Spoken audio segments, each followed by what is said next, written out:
You know what is in my heart, and I know not what is in your heart, for you know in full all that is hidden. Never did I say to them anything except that which you ordered me to say, to wit, worship Allah, my Lord and your Lord, and I was a witness over them while I dwelt among them. But when you reclaimed me, took my soul, the word used is again wafat. You became the watcher over them, and you are a witness to all things. Quran, Al-Maida, 5, 116117. If Allah Most High took the soul of Jesus alayhi al-salam and did not return it, then that would have constituted maut, death.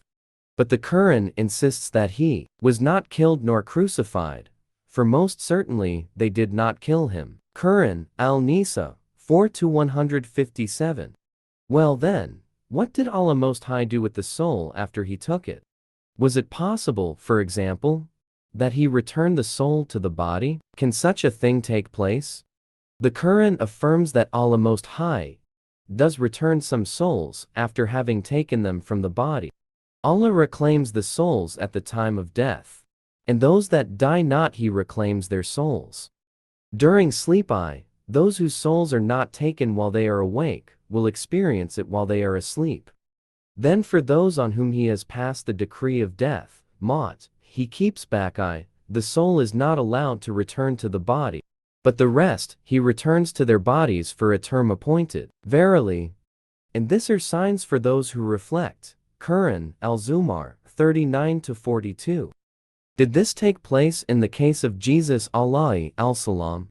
The answer is to be found in the next two statements of the Quran.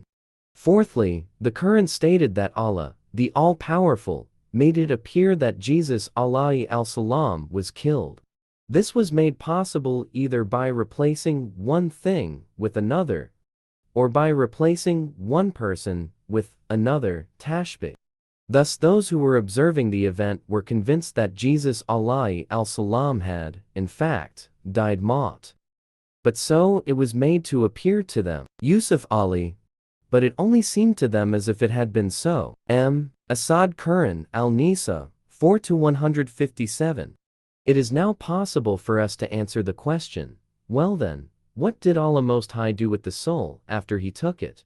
One possible answer to that question is that Allah Most High substituted one thing for another, tashbih. Allah Most High took the soul of Jesus alayhi al-salam while He was still on the cross. Allah Most High thus convinced those who were observing the event that Jesus alayhi al-salam was dead. Allah Most High then returned the soul of Jesus alayhi al-salam after He was taken down from the cross, and when no one was around to observe. He was then taken up into the heavens, from whence He would descend one day. The only difference from the accepted Christian belief and the above interpretation of the Quran is that the period of time which elapsed between the event on the cross and the ascension of Jesus was one in which Christians recognized Him as dead. In the above interpretation of the Quran, however, He was not recognized as dead precisely because the soul was returned to the body. Those who object to the above possible explanation of the Quran argue that Jesus alayhi al-salam was never placed on the cross. They interpret the Quranic statement, "They did not crucify Him," to imply that He was never placed on the cross. They come to this conclusion on the basis of their view that crucifixion in the sense in which the Quran uses the term implies simply being put on the cross, and does not necessarily require such a person to actually die on the cross.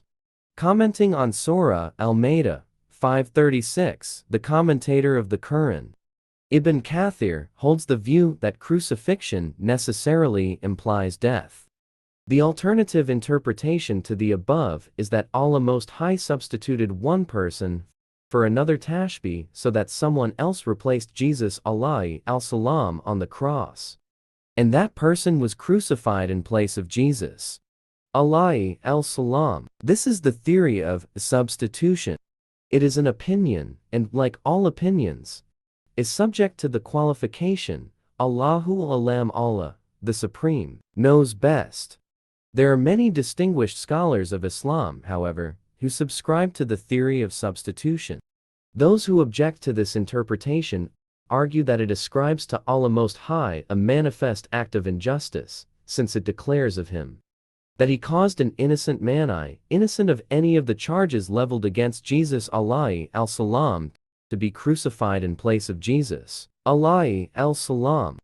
But Allah Most High has repeatedly declared that no soul would bear the burden of another soul. Al-An'am 6-164. Banu Israel 17:15. Al-Fatir 35-18. Al-Zumar 39-7. Al-Naim 53-38.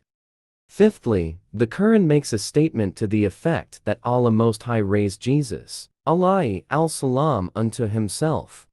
Nay, Allah raised him up unto himself, and Allah is exalted in power, wise.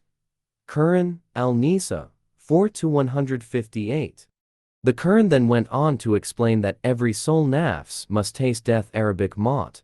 Every soul must taste death maut, and only on the day of judgment shall you be paid your full recompense for your works. Quran, Al-Imran 3-185. Since Allah Most High has declared that every soul nafs must taste death, it implies that Jesus alayhi al-salam also, if he possessed a soul nafs, must taste death maut. The question therefore arises, did Jesus alayhi al-salam possess a soul nafs? Was he a human being? And since we know that he was the son of Mary, we must also ask, was Mary a human being? The Quran responds with an emphatic declaration of the humanity of both Jesus and Mary. The Messiah, the son of Mary, was no more than a messenger of Allah. Many were the messengers who passed away before him. His mother was a woman of integrity and truth. They both ate food. Notice how we make signs clear to them. They who blaspheme by claiming that God is a Trinity, that Jesus is also God, and that Mary is also God. And then notice how they remain deluded away from the truth. Quran, Al-Ma'idah 5-75. With one startling declaration, they both ate food. The Quran dismisses any notion that Jesus alayhi al-salam and Mary could have been anything but human. The Quran also declares of Jesus alayhi al-salam that he was no more than a servant and slave of Allah Most High. O people of the scriptures, Christians and Jews, do not commit excesses in your religion, nor say of Allah aught but the truth. The Messiah, Jesus, the son of Mary, was no more than a messenger of Allah, and his word, which he cast on Mary, and a spirit from him. So believe in Allah and his messengers. Say not Trinity, desist, it will be better for you. For Allah is one God, glory be to him, far exalted is he above having a son. Quran, Al-Nisa 4-171. Surely he, Jesus, was no more than an slave, servant of Allah. Quran, Al-Zukhruf 43-59. It is thus clearly demonstrated that Jesus was, in the Quranic view, a human being. Hence Jesus alayhi al-salam also is subject to the universal law of death. He also has to taste death. Jesus alayhi al-salam will return. The Quran emphatically declared that Jesus alayhi al-salam did not die. He was neither killed, nor was he crucified. It further declared that he was raised unto Allah, the Most High. And since the Quran declared that every soul, including Jesus, must taste death maut, it follows that Jesus alayhi al-salam must return and experience death like every other human being. But the Quran also delivered an ominous warning when it spoke about the death of Jesus. The warning was that Jews and Christians would all have to believe in Jesus, as the Quran has established Jesus' status and position as the Messiah and as a prophet of Allah before Jesus dies. This verse therefore clearly established the divine plan that Jesus would one day return, and that this event would occur prior to his death. And there is none from the people of the book, not a single Jew who rejects Jesus as the Messiah and prophet of Allah, and not a single Christian who insists that Jesus must be worshipped as God and as Son of God, but must believe in him, Jesus, before his death, before the death of Jesus. And on the day of judgment, he, Jesus, will be a witness against them. Quran, Al-Nisa, 4-159. Hence, on that day, every Jew will have to accept Jesus as the Messiah and believe in him, and every Christian will have to abandon belief in Jesus as the Son of God and the third person in a divine Trinity. Hence, on that day, every Jew will have to accept Jesus as the Messiah and believe in him, and every Christian will have to abandon belief in Jesus as the Son of God and the third person in a divine Trinity. Prophet Muhammad alayhi al-salam has declared as emphatically as it is possible for anyone to declare that Jesus alayhi al-salam will return. Narrated Abu Hurairah, Allah's Messenger said, "By him in whose hand is my soul, I swear that the Son of Mary will shortly descend amongst you as a just ruler. He will break the cross and kill the pigs, and abolish jizya, a punitive tax imposed upon Jews and Christians resident in the territory of Islam. Then there will be abundance of money, and nobody will accept charitable gifts." Sahih Bukhari. Indeed, the return of Jesus alayhi al-salam is one of the 10 major signs of the last day mentioned by the Prophet alayhi al-salam. Narrated Hudhayfa ibn Uzayd Ghafari, Allah's Apostle alayhi al-salam came to us all of a sudden. As we were busy in a discussion, he said, "What do you discuss about?"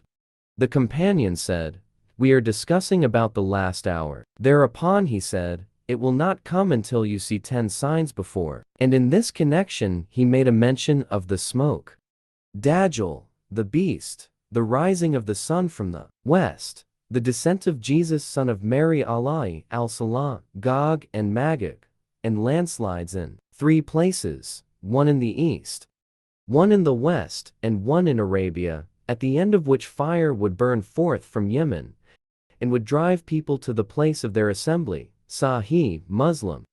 The release of Dajjal, the false Messiah. The release of Gog and Magog. The return of Jesus alayhi al-salam, the true Messiah.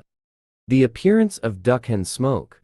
The emergence of Dabatul Ard, a creature of the land, that is, Holy Land.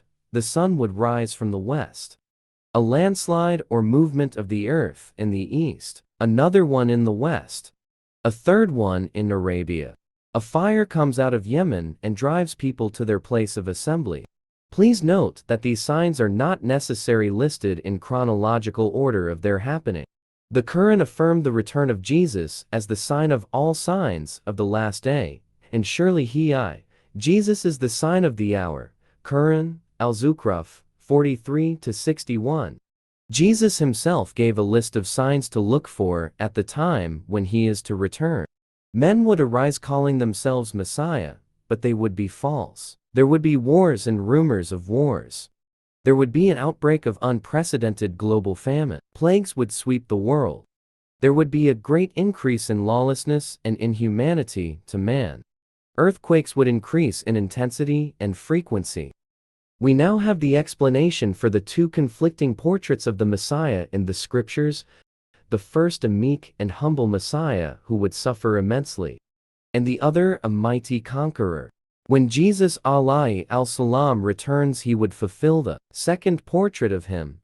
But Prophet Muhammad alayhi al-salam went on to reveal that prior to the return of Jesus alayhi al-salam, Allah Most High would release a false Messiah, Al-Masih al-Dajjal, into the world in the last age.